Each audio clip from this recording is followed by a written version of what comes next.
Hi everyone, my name is Sunil. So today I have brought some questions which are related to sentence improvement, and these questions were asked in previous SSC or CGL examinations. So let's start. So पहले वाला है I and my friends live together. अगर आपको ये देखना होता है सबसे पहले कि इसमें पढ़ के कोई लग रहा है कोई इम्प्रूवमेंट करने की जरूरत है, कोई एरर है, अगर नहीं है तो आपको नो इम्प्रूवमेंट टिक करना होता है, बाकी आपको चेक करना है ये सेंटेंस है तो कहीं ना कहीं ये सेंस तो गलत दे रहा है, इनकरेक्ट है ये, तो इसका राइट ऑप्शन है ये। अब मैं आपको एक्सप्लेन करता हूँ मी एंड माई पेरेंट्स गलत क्यों है, माई पेरेंट्स एंड मी गलत क्यों है। देखो ये ग्रामेटिकली एरर था इसके अंदर में। अब मैं इसको एक्सप्लेन करता हूँ कैसे। जब भी आप दूसरों की और अपनी बात करते हैं तो अपने आप को बाद में प्रेफरेंस देनी होती है, दूसरों को पहले। जैसे कुछ एग्जाम्पल है माई ब्रदर एंड आई, मतलब जब दो सब्जेक्ट हो गए तो वो एंड से कनेक्ट होंगे और आप अपनी बात बाद में करेंगे।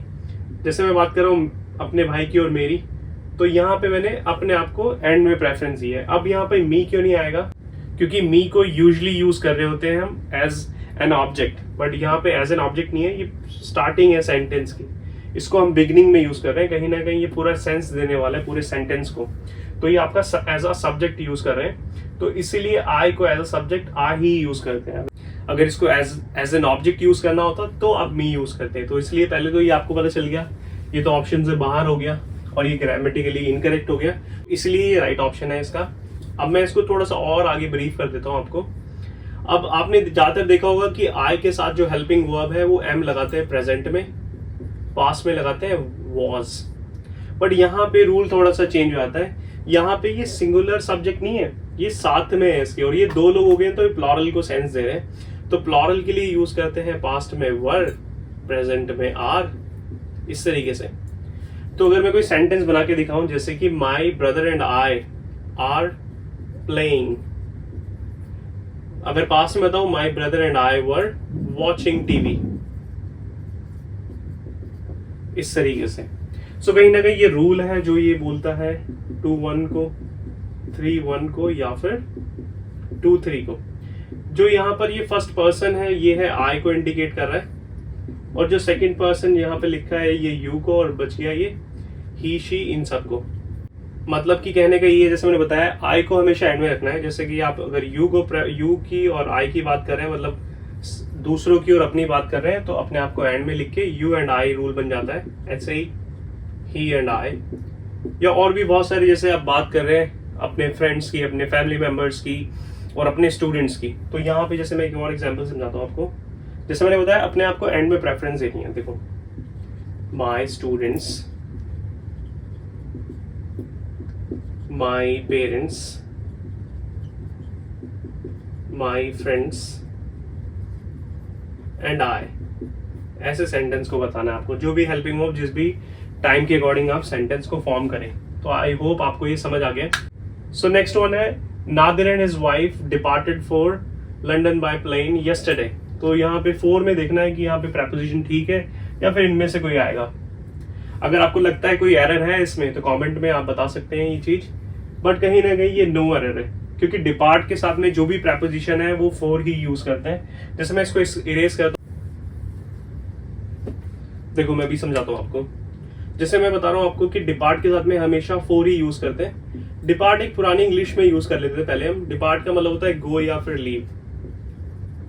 जैसे I will go to London one day और I will depart for London one day, इस तरीके से।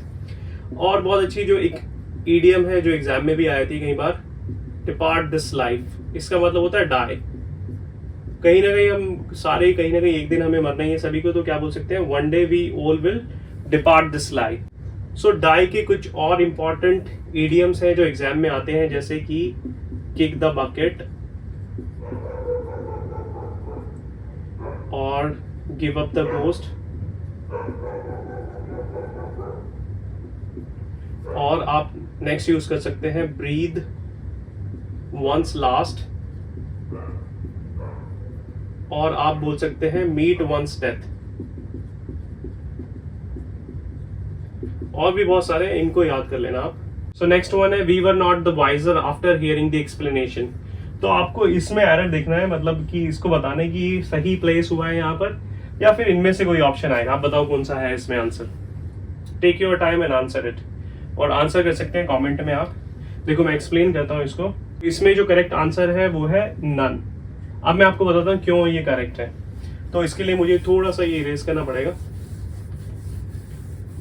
ये देखो, एक इडियम और फ्रेज बनता है पूरा, नन द वाइजर।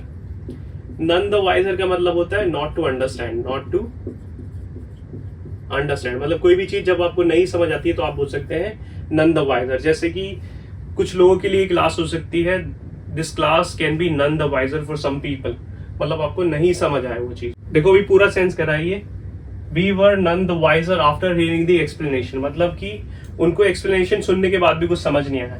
अब कोई चीज नहीं समझ आती है तो उसको आप इस तरीके से बोल सकते हैं। मैं कुछ उनके सिनोनिम्स बताता हूँ जो एग्जाम में भी आते हैं, जैसे कि इनकॉम्प्रिहेंसिबल, जो कोई चीज नहीं समझ आए आपको, अनफैथोमेबल, और एम्बिगुअस भी इसी का ही पार्ट है। हेजी भी, जो चीज नहीं समझ आए तो आप बोल सकते हैं दिस इज हेजी। और वेग भी इसी को बोलते हैं आप, जो चीज नहीं समझ आती है आपको, ऑब्सक्योर भी बोल देते हैं आप, और नेबुलस भी। सो ये आपके एग्जाम में कई बार आते हैं कि अनक्लियर का मतलब क्या होता है, तो ये सारे अनक्लियर के सिनोनिम्स हैं। सो ऑप्शन बताते हैं। नेक्स्ट वन है I will not buy some mangoes. So ये इनकरेक्ट है, मैं आपको फटाफट से इसको बताता हूँ। सो इसमें आंसर आना है आपका एनी। देखो क्यों, जैसे कि इसका लॉजिक ये है, सम और एनी के अंदर में डिफरेंस ये होता है कि सम को यूज करते हैं पॉजिटिव, जहां पे भी पॉजिटिव स्टेटमेंट लिखेंगे आप, या फिर क्वेश्चनिंग वाले पार्ट में। सेम इसके लिए जाता है ये नेगेटिव में और क्वेश्चनिंग में, पर ध्यान रखना है कि इसको आप नेगेटिव में यूज नहीं कर सकते और इसको आप पॉजिटिव में यूज नहीं कर सकते। तो ये नेगेटिव में यूज हुआ है तो यहां पर सम ना लगा के क्या लगाना था, एनी। अब मैं बताता हूँ ये दोनों क्यों नहीं आएंगे, क्योंकि यहाँ पे बात हो रही है काउंटेबल नाउन की, और आ लिटिल अनकाउंटेबल को रिप्रेजेंट करता है, मच भी अनकाउंटेबल को रिप्रेजेंट करता है। क्या बच गया, एनी ही इसका राइट आंसर हो गया। नेक्स्ट वन है he would surely assist me if he had requested him to do so. So आपको पता चल गया ये कंडीशनल है। अच्छा ये बताओ कौन सा कंडीशनल है, कमेंट करके। ये कंडीशनल है आपका थर्ड। सो जो अगर थर्ड कंडीशनल के रूल के अकॉर्डिंग क्या देखना है हमें, क्योंकि ये उसका एक कंडीशन वाला पार्ट आ गया, तो रिजल्ट वाले पार्ट में क्या होता है, वुड और हैव और वर्ब की थर्ड फॉर्म। तो ये इसका राइट ऑप्शन हो गया। मैं आपके लिए रूल लिख देता हूँ, कल को अगर कंडीशनल थर्ड कहीं पर भी देखें आप तो उसको अच्छे से समझ ले और उसमें कोई गलती ना करें आप। सो कंडीशनल थर्ड का रूल होता है ये, मतलब कि इसमें आपका यूज करते हैं पास्ट परफेक्ट। पता है आपको पास्ट परफेक्ट का रूल क्या है, सब्जेक्ट लगाना है, हैड लगा देना है, और वर्ब की थर्ड फॉर्म के साथ में ऑब्जेक्ट। ये कंडीशन वाला पार्ट है, मैं लिख देता हूं ऊपर आपके लिए। कंडीशन वाला पार्ट है, ये होता है रिजल्ट। अब रिजल्ट में क्या करना है, सब्जेक्ट लगाओ, वुड लगाओ, या फिर कुड लगाओ, या फिर आप इसमें शुड भी लगा सकते हैं। कंडीशन ये है, वर्ब हैव आएगा, वर्ब की थर्ड फॉर्म और फिर ऑब्जेक्ट। ये कंडीशनल थर्ड का रूल है। सेकंड का ही बताता हूँ फटाफट से मैं आपको। इफ के साथ में सब्जेक्ट वर्ब की सेकंड फॉर्म और फिर ऑब्जेक्ट। सब्जेक्ट लगाना है, कुड लगा दो, वुड लगा दो, और वर्ब की फर्स्ट फॉर्म लगा के ऑब्जेक्ट लगा दो। ये कंडीशनल सेकंड का रूल है, जो भी अनइमेजिनरी सिचुएशन के लिए यूज कर रहे होते हैं। ठीक है, सो आपको इसका आंसर मिल गया। नेक्स्ट वन है the scheme allows students from different countries to communicate, और इस फिल इन द ब्लैंक्स को भरना है। सो ऑप्शन से मैं आपको फटाफट से बताता हूँ, ये वाला तो ऑप्शन में आएगा ही नहीं। देमसेल्व्स, जितने भी रिफ्लेक्सिव प्रोनाउंस होते हैं ये इसलिए यूज करते हैं बताने के लिए कोई भी चीज आप कर रहे हैं बिना किसी हेल्प के, मतलब अलोन कर रहे हैं। तो यहाँ पे तो ये बिना किसी हेल्प की कोई सेंस आ ही नहीं रहा है इसमें। जैसे मैं इसको आपको समझाता हूँ, रिफ्लेक्सिव प्रोनाउन है, दे का देमसेल्व्स, आई का माई सेल्फ, यू का योर सेल्फ और योर सेल्फ्स भी होता है। जैसे देखो, I have some students and they come to the class themselves या फिर बाय देमसेल्व्स, मतलब वो खुद आते हैं बिना किसी की हेल्प के। ठीक है, अब ईच अदर क्यों नहीं आएगा इसके अंदर में, और विद ईच अदर क्यों नहीं आएगा। ईच अदर यूज कर रहे होते हैं दो लोगों के साथ में, जब कोई दो लोग सेम चीजों को करते हैं तो उसके लिए यूज करते हैं ईच अदर। जैसे 2 people are talking with each other, 2 people are playing with each other. पर जब 2 से ज्यादा हो तो उसके लिए यूज करना होता है with one another.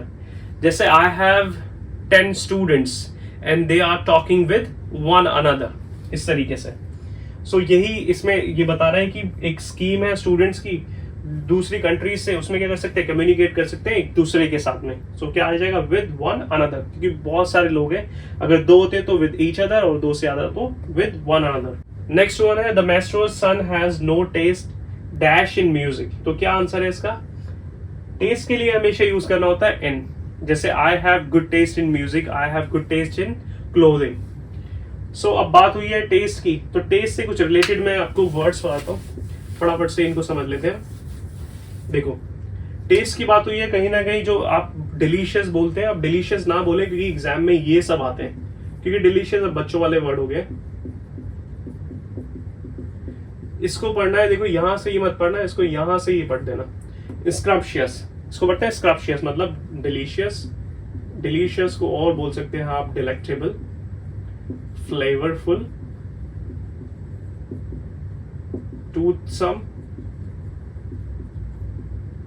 इस तरीके कहीं ना कहीं. और इसको आप एक स्क्रमी भी बोलते हैं. ये सब टेस्टी फूड के लिए यूज करना होता है, टेस्टी या फिर डिलीशियस बोलने के लिए. अब एक होता है जो एक खाना है जो टेस्टलेस है, उसको बोलते हैं ब्लैंड, मतलब कोई टेस्ट नहीं है उसके अंदर में कुछ भी. जैसे अगर आपकी कोई भी सिस्टर बनाए फर्स्ट टाइम, तो कैसा होने वाला है फूड, कहीं ना कहीं ब्लैंड होने वाला है, टेस्टलेस होने वाला है. और आपको ये तो पता ही है, खट्टे को बोलते हैं सावर, इसका प्रोनाउंसिएशन है सावर, ठीक है, सावर. और दूसरा जो होता है कड़वा, वो हो गया बिटर. और आपको पता ही है जो फिर आपका एक स्वीट जो मीठा होता है, वो आपका ये वाला होता है, ठीक है. इसमें ए मत कर देना तो स्वेट बन जाएगा. ये स्वेट का मतलब होता है पसीने. So I hope you enjoyed this video. If you are new to this channel, so please subscribe to this channel so that you can get more informative and helpful videos in future. Thank you.